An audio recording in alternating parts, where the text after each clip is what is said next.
Hingi ko po ang wisdom, knowledge, and understanding na nagmumula sa iyo, Panginoon. At dalangin ko po, Ama, na sa oras na to, Panginoon, patuloy mong parangalan ang iyong anak na si Jesus, Ama, sa pamamagitan ng aking buhay, Panginoon, na maging speaker mo lang, Panginoon, at ikaw po ang laging maparangalan. Sa pangalan ng aking Diyos na buhay, na sinasamba, pinapanampalatayaan, at pinaniniwalaan, sa Diyos ng Nazareth, Lord, na nagtubos ng aming mga kasalanan, Panginoon, at naglinis sa bawat isa. Sa iyo ang karangalan, katwiran at kapangyarihan mula pa noon, ngayon, at magpakailanman. In Jesus' name, Amen. So, tayo po ay dadako sa atin pong mensahe no, sa 2 King. Ayan, 2 King 15. Amen. So, dito po makikita nyo sa ating mensahe, ano po ngayong araw na to, muli po nating pag-uusapan, no po, para malinaw po sa bawat isa, no, muli, uulitin ko po ang pinag-uusapan natin, sa kwento po na ating dinadaanan dito sa King, sa mga hari po, ano, ay mga hari, di ba? Kaya po tayo nasa King. So, ang pinag-uusapan po natin ay King of Judah at King ng mga Israel. No po, yung mga king na namuno noon. So, sa kwento po natin dito sa 2 King 15, chapter 15 po, no, ang King of Judah na naghari ay si Azariah at si Uzziah ay iisa po, no? Iisa po yan. Si Azariah at Uzziah ay isa. At ang kanyang anak na si Jotam. No po, sila ang naghari sa Judah. Sa binasa po ni Pastora Ami kanina, nakita nyo doon. At, no po, sa King of Israel, no? Napakaraming naghari po sa Israel, no po? Napakaiikli ng panahon ng paghahari nila. Kaya walang masyadong mabuti, no po, sa bansa ng Israel. No po? Kaya sa King of Israel, sino daw po yung mga naghari? Na po, isasamari lang natin. Si Zakaria. Hindi po ito yung propeta ha. Si Zakaria, sabi niya po dito. Yung isa is si Jalum, si Menahem, si Pekahia, at si Pekah. No po? Yan po yung mga naghari po sa Israel. No po? At dito, makikita din natin na may King of Azariah, si Paul and Tiglat ng Pileser. Amen? So, praise the Lord. No po, tayo ay, yan. Bababa po, saan naganap? No, saan naganap ito? Ito po ay nasa kapital ng Israel, sa Samaria. No po, ang kapital ng Judah, no po, ay Jerusalem. Ito po. At dito, makikita natin, ano po, ang pagre-reign ng paghahari po ni Azariah o ni Uzziah. Ano po? Napakahaba. Ano po, napakahaba. Isa siya sa pinakamahaba na taon na naupo. Dahil ano daw po, siya ay gumawa ng mga bagay na kalugod-lugod sa mata ng Panginoon. Ano po, as you read. Ano po? At dito ay 52 years po. 52 years siyang naghari sa Judah. No po, napakahabang taon na naghari po siya. No po? Kaya marami po siyang nagawa. No po? At lahat ng yun po ay nakatalaga no, sa Chronicle. No po, makikita natin yan sa Chronicle. Pero dahil hindi natin pinag-aaral na Chronicle, ano po, hindi tayo doon tatalon. No po? Tatalon lang tayo doon kung bakit, anong dahilan kung bakit siya namatay, no po, para po maintindihan ninyo, no po. So, he did what is right in the eyes of the Lord. Yun po ang sabi sa kwento. Although he failed, no? Laging pag sa dulo, nagfe-failed sila to remove the high places where the people offered sacrifice. Alam nyo po, ano, hindi nyo napapansin, sa bawat mga king na pinag-usapan natin, mula pa nung una sa first king hanggang sa second king po, ano, hindi nila laging napapabagsak yung mga pagsamba ng mga idol, no, sa highest place. Kaya nagpapatuloy po ang pagsambasin nila sa mga Diyos-Diyosan na ayaw po ng Panginoon. Ano po, walang makapagpabagsak. Yes, nananalo sila. Yes, natatanggal nila yung mga tao, yung paraan ng kanilang mga pagsamba. Pero yung highest place na yun kung saan-saan sila sisindi ng mga ang tawag doon, yung parang asopre po ba? Yung anong tawag doon? Hindi po, yung anong tawag doon? Insenso. No, yung nag-aalay-alay sila ng mga ganon na bagay, ano, yun, yung hindi po nila maalis, no, kaya lagi itong binabanggit. Nagpe-failed sila na mai-remove yung highest place na yun kung saan sila, yung mga tao nag-o-offer ng sacrifice po doon sa mga idolatry, no, na Diyos-Diyosan. So, makikita natin dito, no, sa verse 1 hanggang 7 ng chapter 15, sa 2 King po, na he was a leper and had to live separate house in his son. Nagkaroon daw siya ng sakit, ano po, at kailangan niyang humiwalay sa kanyang anak na si Jotam. At ito din ang naging sanhi, no po, ng kanyang kamatayan. No po, bakit kaya siya nagkasakit? No po, pwede niyo po bang buklatin, Ma'am Annalyn? Pabasa nga po sa 2 Chronicle 26. Wait Verse, po. verse, verse 16 po hanggang 20. Para lang po malaman ninyo, may idea kayo bakit siya nagkaroon siya ng sakit sa balat.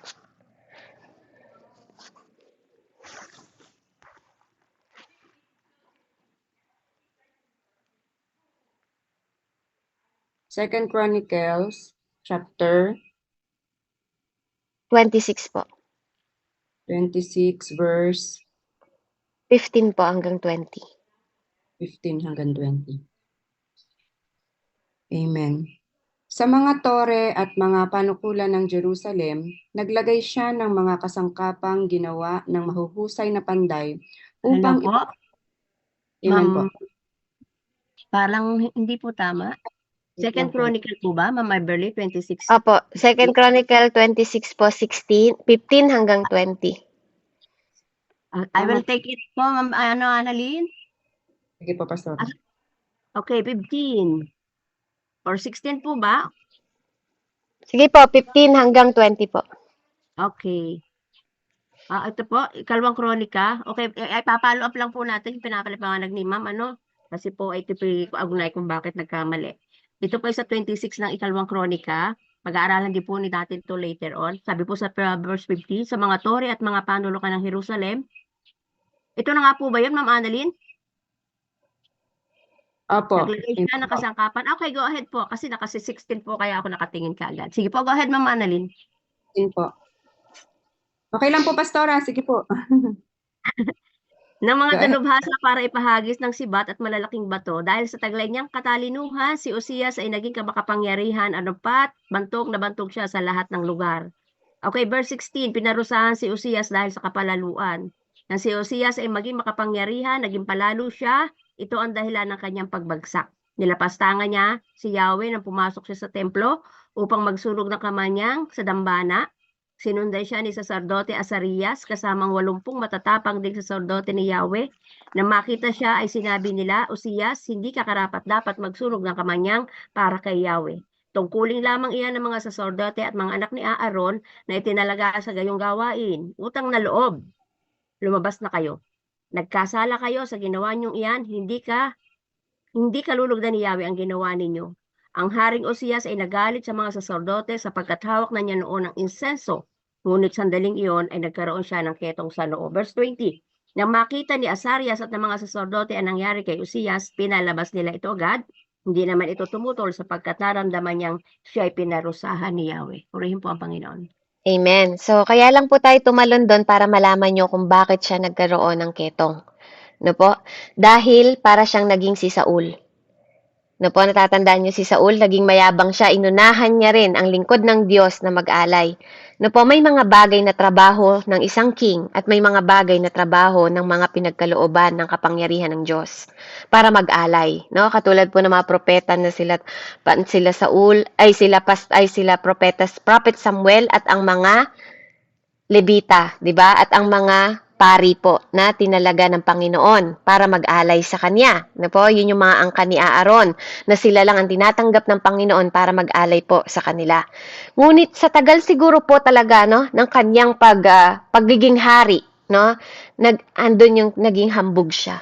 Na po, naging mayabang siya na Hindi mo ba ako nakikilala? 'Di ba? Parang gano'n. Ako yung hari ng ganito kaya siya naglakas loob po, no? Kaya ang hindi po nakukuha sa tagal, no po, hindi nakukuha sa tagal ng paglilingkod mo, ano po, at hindi rin nakukuha sa paghahari mo kung bakit hindi ka paparusahan ng Panginoon. Everything has consequence, no po? Kaya wag nating yung aral dito, no? Wag mong kukunin yung trabaho na hindi para sa'yo. No po, pag hindi para sa'yo, wag mong gagawin. No po, pag hindi yan tinalaga, kung hindi ka calling dyan, wag mong gawin. No, kasi may kaparusahan po ang lahat ng yan. No, so dahil dito, makikita natin ano sa pagiging pasaway niya, ano po, at pagiging mayabang niya, palalo, ibig sabihin mayabang. And ang Diyos ay hindi nagsisinungaling. Ang sabi ng Diyos, ibabagsak ko ang lahat ng palalo. 'Di ba? Lahat ng mayabang kapag ikaw kahit ano pang award mo or title na nakuha mo.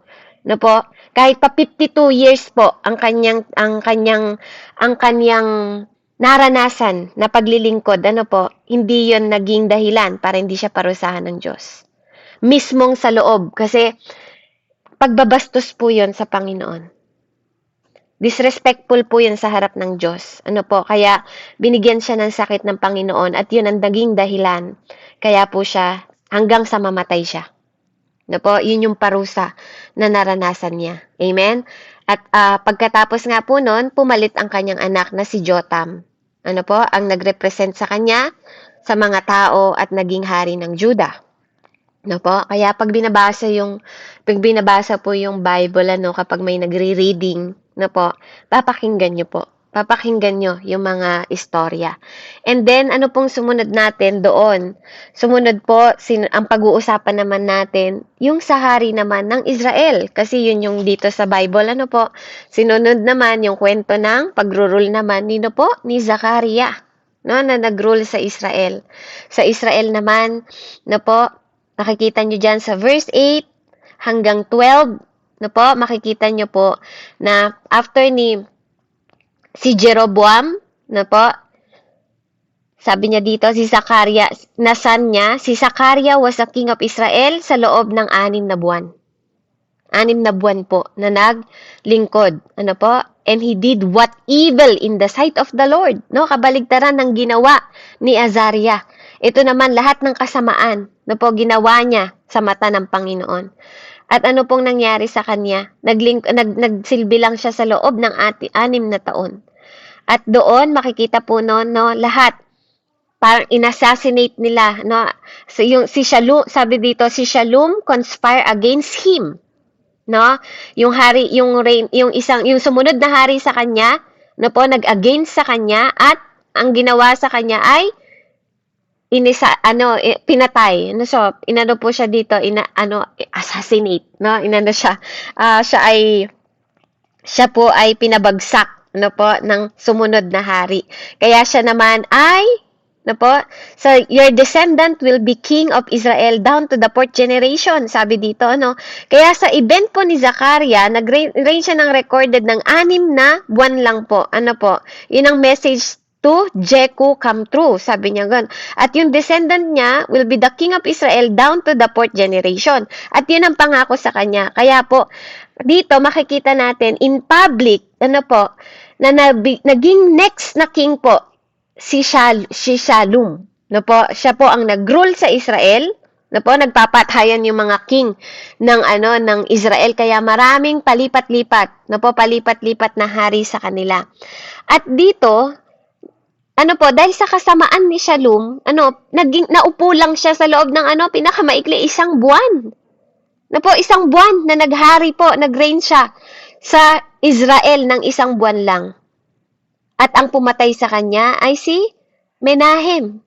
At pagkatapos niyang nag-reign ng 6 na buwan, makikita niya, ng 1 buwan, makikita niya sa verse 13 to 15, pinalitan siya, no? Pinatay siya ni Menahem, at si Menahem naman ang nag-reign sa Israel sa verse 15 at 22. No po, hanggang 22. Makikita niyo doon, no po, siya, no, si Menahem become king after he killing Shallum, and he reigned for 10 years. 10 taon naman po, no? Yung 1 buwan, nalagyan ng 0, naging 10 taon naman siya, no? At ano din po ang ginawa niya? ginawa niya rin lahat ng masama sa mata ng Panginoon. Alam niyo po kung anong ginawa niya, no? He attacked the Tipsa, no po? At nirip niya daw, no, yung mga pregnant woman, binitak niya yung mga tiyan ng mga buntis doon sa city. Ano po? At sabi niya dito, Menahem paid of Paul, the king of Azaria, to remain in power. He forced all the rich men of Israel to give him 50 shekel of silver to pay the price. No, para makakuha siya ng kabayaran, ano po, grabe yung kabrutalan po. Ano nang ginawa? Nang ginawa po nila. Ano po sa lugar ng Assyria. Ano po, alam nyo, sila yung part na katulad ng Ninibe. Sila ay mga carnal na ano, kaya nga nung si Jonah inutusan doon ng Panginoon, ano, halos ayaw niyang iligtas ang mga tao doon dahil alam niya na mahabagin ng Panginoon. No, pero kasi ganun po yung mga ugali na they are barbarians, no po? Para silang yung mga tao na alam niyo yon, kumakain ng mga ano, ganun po yung ano nila, kaya nilang pumatay ng ganun karumal-dumal na pagpatay po ang kanilang ginagawa. Ano po?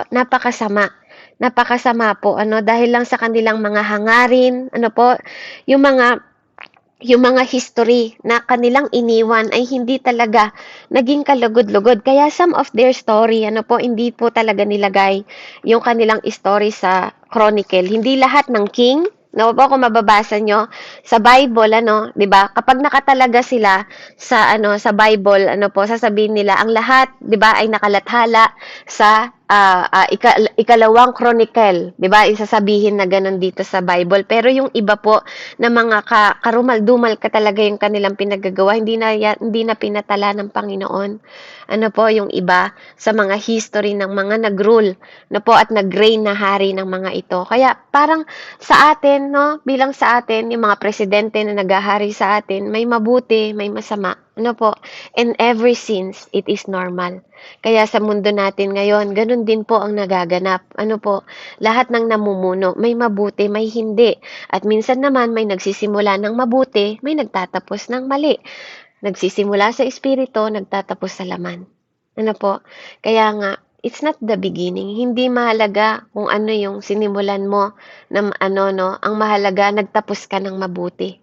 No po, kaya napaka ano na, yun yung makita natin na dapat po ganun tayo, no? Hindi lang tayo puro sa simula lang. Dapat hanggang katapusan. Katulad ng mga nauna, 'di ba? Si Azaria 52 years, 'di ba po? Tas itong mga sumunod, yung mga sa Israel, na po napakasaklap ng parang kumbaga iisipin natin ano po yung mga tao sa Israel, wala silang makitang mabuting hari at maghahari sa kanila. No po? Parang 'di ba kung sa kasalukuyan natin walang nakakalungkot. Nakakalungkot yung buhay ng mga tao sa Israel hanggang ngayon. 'Di ba? Hanggang ngayon sa kasalukuyan. Ano po? Pero sila ang pinili ng Panginoon. Sila ang bansang pinili ng Panginoon. Pero ito po yung mga naganap at kasaysayan ng Israel mula pa noon. No, mula pa noon. At pagkatapos po noon, dahil sa gusto niya pong yon nga, yung 50 shekels na po ang kanyang kapalit na pinagbayad sa kanya. So, Pekahiya naman po, no? Si Pekahiya naman ang nag-reign sa Israel after niya. Ano po, after niya, makikita nyo doon, si Pekahiya po, ang sumunod. No po, sabi niya, si Pekahiya as son of Menahem, began to rule over the Israel 50 years, 58 years, 50 years. Ano po? Sabi niya dito, after po ng kanyang tatay, ano po, siya naman po sa verse 23 at 26, ano po, he took the throne of his father's death and reigned 2 years. Ano po, 2 years siya. 2 years. 2 years po siya na nag-reign po sa Israel. Ano po? So, dito sa verse 23, sabi niya, Pekahiya, son of Menahem, began to rule over the Israel in the 50th years of King Uzziah. no, reign in Judah. So magkasabay sila ni Haring Judah, no po, si Haring ano po habang nasa upuan ng trono po si King Uzziah, nagre-reign din ng paghahari sa Israel, no po, si Pekahiah. No po, so he reigned Samaria for 2 years. But Pekahiah did what evil again in the Lord, no, in the sight of the Lord. So he refused to turn from the sins of Jeroboam, sons of Nebat, had let Israel to commit. No, katulad po ng mga naupo, nakasunod nila, dahil magkakamag-anak naman po sila, no po, ganun pa rin ang ginagawa nila. Wala silang mabuting ginagawa sa mata ng Panginoon. So, during His reign, makikita nyo po doon, yung mga tiglat, Pileser attack Israel land. No, kaya inatake po nila ang Israel land at captured Hazor, Gilead, Galilea, and land of Naphtali. No po, yun yung mga part po na kanilang na-captured. No po, dahil sa, siguro po, galit na rin nila, no, sa mga ginagawa ng mga nauupo sa Israel. Ano po, so a man named Hosea conspired against Pekah and killed him. So, napatay po nila, no po, si Pekah. Napatay po nila si Pekah after nun, no po, pagkatapos ni Pekahiah na nag-reign sa Israel, sumunod si Pekah, ang nag-reign po, sunod-sunod, halos pare-pareho po ang kanilang mga pangalan. At katulad noon, no po, nahalaktawan ko po, si Pekah po, nag-reign siya ng 20 years. Nakakaano po, tingnan nyo, itong mga Israel, kung mapapansin ninyo, yung una, nag-reign ng 1 month, naging 10 years, no? Ito naman si Pekahiah, kung mapapansin nyo po, nag-reign siya ng 2 years na pamamahala sa Israel, and then nung pinalitan siya ni Pekah, nag-reign siya ng 20 years, no? Laging nalalagyan ng 0, no po? 1 is 1, 10, and then 20. Yung isa, 1 month. Yung pangalawa po, ay yun namang sumunod ay 2 years. Ano po? Nakakatuwa, purihin ng Panginoon. Ang galing. I believe po, may ibig sabihin yung mga numbers na yan. So, after nun, yun nga, makikita nyo doon na lahat ng namuno sa Israel, as we read the Bible sa chapter 2 ng King po, walang mabuti. Lahat, they make evil in the eye of the Lord. Walang mabuti sa naupo na throne po sa Israel. And so far, pupunta tayo kay Jotham, After po nun, si Pekah, natapos ang kanyang pagre-reign dahil pinatay po siya, ni Hosea, At siya po siya ay nawala na rin sa kanyang tungkulin. So, sa susunod po nun, makikita natin kung sino susunod na upo. And then, tatalon po tayo nung si Jotham naman, again po, ang nag-reign sa Judah. Sa verse 15, 32 hanggang 38, makikita nyo po doon, Jotham, the son of Azariah, yung hari po, wag kayo malilito, yung naunang hari ng 52 years sa unang chapter natin ng verse, ito po yung kanyang anak. Siya naman po ay nag-reign, siya yung anak ni Uzziah. He took the throne of Judah, ng 16 years. He did what is right. Ito yung kaibahan ng King of Judah sa King of Israel. So, sa kwento na to, makikita ninyo, lahat ng King of Israel, puro masama ang ginawa sa mata ng Diyos, at yung Judah naman, mabuti sila. They are right in the eye of the Lord. But during his days of Jotham, there were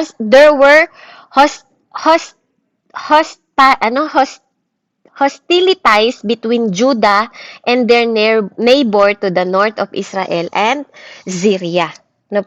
So, makikita nyo doon, sabi niya dito, Jotham did what was pleasing in the Lord's sight, and he did everything for the father. Everything his father Uzziah had done, but he did not destroy the pagan shin. Ito po yung sinasabi ko, yung place ng higher place, hindi pa rin niya po yun na destroy. Yung kung saan doon po nag-o-offer ng mga burnt offering and incense there, he rebuilt the upper gate of the temple of the Lord. Yun yung ginawa niya. Hindi nga po niya yung pag-aano nila, paghahain doon sa higher place, ano po, pero ang ginawa niya po doon, he rebuilt the upper gate of the temple of the Lord. Ano po? At makikita natin dito sa verse 36, ano po, the rest of the event of Jotham reign and everything did recorded to the book of history of the king of Judah. In those days, the Lord began send King Rezin of Aram and King Pekah at the Israel to attack Judah. So ito makikita natin sa mga susunod, ano po, na ito namang mga king, no po, itong king ng Israel, darating na sila sa pag-atake po, no po, sa Judah. No po. So when Jotham died, he was buried his ancestor in the city of David, and his son Ahaz became the next king. No po, so dito, after po ng kasamaan ng king, no po, hindi nakawala, hindi nakatakas ang mga Juda. No po, sila ay umatake sa lugar ng Juda. Ano po? At doon, yun yung nangyari sa ikinamatay po ng anak ni Uzziah, no po, na nakaupo nung panahon na yon, na walang iba po kundi si Jotham. No po? Sila ay yung pagkamatay niya po, nilibing siya na po sa lugar kung saan po andun yung mga ancestor niya, which is those are King David na po, dun sa mga ancestor. At sumunod po doon na naghari po yung his son na po, na si Ahaz become the next king. Na po, so sa susunod po na chapter na makikita natin, si Ahaz naman po ang magbibigan ng rule over sa Judah. Siya po yung susunod na magro-rule sa susunod na paghahari naman sa Judah. Kung ano pong magaganap, mapapakinggan po natin bukas sa susunod po na makapagpapahayag. So tingnan po natin dito yung pwede nating maging application sa kwento, po.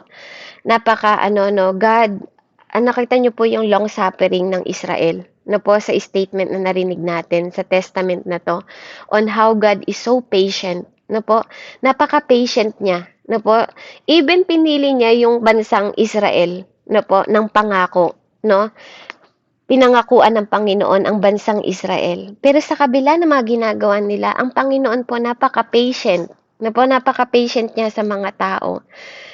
Yung Israel, hindi man lang po sila nag-produce ng one godly king, wala man lang pong kahit isang makadiyos man lang na umupo sa Israel, every single one did what was evil in the sight of the Lord, which is, kung kayo po ang Panginoon, nakakalungkot, 'di ba? Na sa kabila ng pagpili sa kanila, wala man lang naging mabuti sa mata ng Panginoon. Po?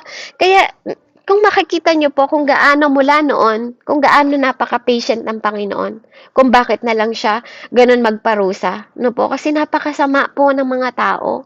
Napakasama, po? At sa couple centuries na makikita natin, po, God started to dissolving their kingdom. May 1 month, biruin niyo po yun, 1 month, 6 years, 'di ba? 6 months, 'di ba? 2 years, 20 years, 10 years. Ang dami nang pumalit na mauupo na maging king ng Israel. Po, samantalang ang Judah, 2. Po, parang sa chapter king natin, makikita po natin doon na yun talaga, kung sino pa yung minsan po na napili, po, na sila pa yung walang magawang mabuti para sa mata ng Diyos, which is nakakalungkot po, na sila pa yung mga unkind, sila pa yung mga unfaithful, sila pa yung mga unloving, for those years, po, na sila ang pinili ng Panginoon. Po, kaya ikaw at ako, po, paano tayo, 'di ba? Paano tayo sa mata ng Panginoon? Po, sa kabila ng kabutihan ng Panginoon sa atin, paano po tayong namumuhay sa mata ng Panginoon? Wag naman po nawa tayong sa lahat ng kabutihan niya, ano man ang nangyayari, po, wag tayong maging unkind, wag tayong maging selfish, wag tayong maging mayabang, wag tayong maging unfaithful at unloving sa kapwa natin. Kasi po, napaka para sa akin bilang magulang, 'di ba? Bilang magulang po, ng manglilikha, napakapangit na ugali, sa kabila ng kanyang kabutihan, kung ito po yung ibabalik natin, po, dahil ang Diyos ay mabuti, 'Di ba po? Hindi siya ayaw niya kung ikaw ayaw mo ng anak na pasaway, ang Diyos ayaw niya din ng gano'n, 'di ba? Kaya napaka-ano po, yung patient ng Panginoon ay still remaining sa atin hanggang ngayon, ano po? Hanggang sa Israel hanggang ngayon, even after the generation po ng unfaithfulness nila, no po? Hindi pa tayo tapos sa king, no? Pero makikita nyo, until now, di ba po? Until now, even before, ano? Yung faithfulness ng Panginoon, no po? Sa kabila ng unfaithfulness nila, na po, napaka-unfair po sa mata ng Panginoon. Kaya, dito, alam niyo po, nakita ko kung paano ka-patient ang Panginoon. Very patient niya. Hindi lang sa kanila noon, even sa atin ngayon. Diba? Kaya take a moment to praise God for His patience. No po, wag nating samantalahin yung grace ng Panginoon. No po, wag nating samantalahin yung kabaitan niya. Wag nating samantalahin yung kanyang kabutihan. Wag nating samantalahin yung pag-ibig ng Panginoon. Dahil tayo ngayon, nagre-reign sa atin ang grace ng Lord. Amen? Dahil, take the opportunity. Laging opportunity, di ba, na makatulong sa kapwa. Take the opportunity and this moment na binibigyan tayo ng patient ng Lord dahil ang sabi ng Panginoon sa atin, hindi pa siya bumabalik dahil siya ay patient. Diba? Mula noon hanggang ngayon, even sa Peter sinabi, diba? He's still patient kung bakit hindi pa siya bumabalik hanggang ngayon. Binibigyan tayo ng opportunity at pagkakataon na makapagbago. Amen? At opportunity na makapaglingkod sa Kanya. Kaya yun po habang nararanasan natin ang presensya ng Panginoon, ang patient ng Panginoon, ang faithfulness ng Panginoon, ang pag-ibig ng Panginoon, ganun din po ang gawin natin sa kapwa natin. Ano po? At wag nating gayahin yung mga tao noon. Amen? Wag nating gayahin yung mga tao noon na patuloy silang sumasamba sa Diyos-Diyosan at hindi kinikilala. 'Di ba? Ang paghahari ng Panginoon sa buhay nila. Ano po? At lagi nating tatandaan, hindi sa haba ng atin pong pinatunayan sa Panginoon, kundi dapat hanggang wakas. No, hindi tayo magiging mayabang, kundi the more tayong ini-increase ng Lord, the more tayong nagkakaroon ng humility. The more tayong tinataas ng Panginoon, the more tayong nagkakaroon ng obedient. The more tayong tinuturuan ng Panginoon, the more tayong nagkakaroon ng teachable heart sa harapan niya. Amen? At the more tayong itinataas ng Panginoon, the more dapat natin siyang ino-honor. Ano po, wag tayong maging katulad ni Saul at ni Uzaria. Ano po, na kung hindi mo yan calling, wag mong kuhanin. Amen? Ano po, may kanya-kanya tayong kapanawagan at may kanya-kanya tayong kaloob. Amen? Matuto po tayong irespeto kung ano ang ibinibigay sa atin ng Panginoon at matuto tayong makontento. Huwag nating aagawin yung calling na hindi naman sa atin tinawag. Amen? Kaya napakahalaga po nun sa mata ng Panginoon. No po? At napakahalaga din sa mata ng Panginoon na tayo ay gumagawa ng mga bagay na mabuti sa Kanya. No po? At mabuti sa ibang tao. No, kaya nga lagi pong sa nating unahin, maging mabuti ka, no? Mahalin mo ang Diyos, no? Unahin nating maging maka-Diyos para matuto tayong maging makatao.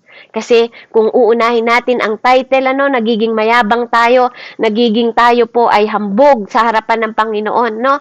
At doon nakikita ang karahasan, no? Kapag hindi natin natutunang mahalin una ang Panginoon, hindi natin kahit kailan matututunan mahalin ang ating kapwa. Kaya yan po ang pinakamahalaga na greatest commandment ng Panginoon. Maging maka-Diyos tayo para matuto tayong maging makatao.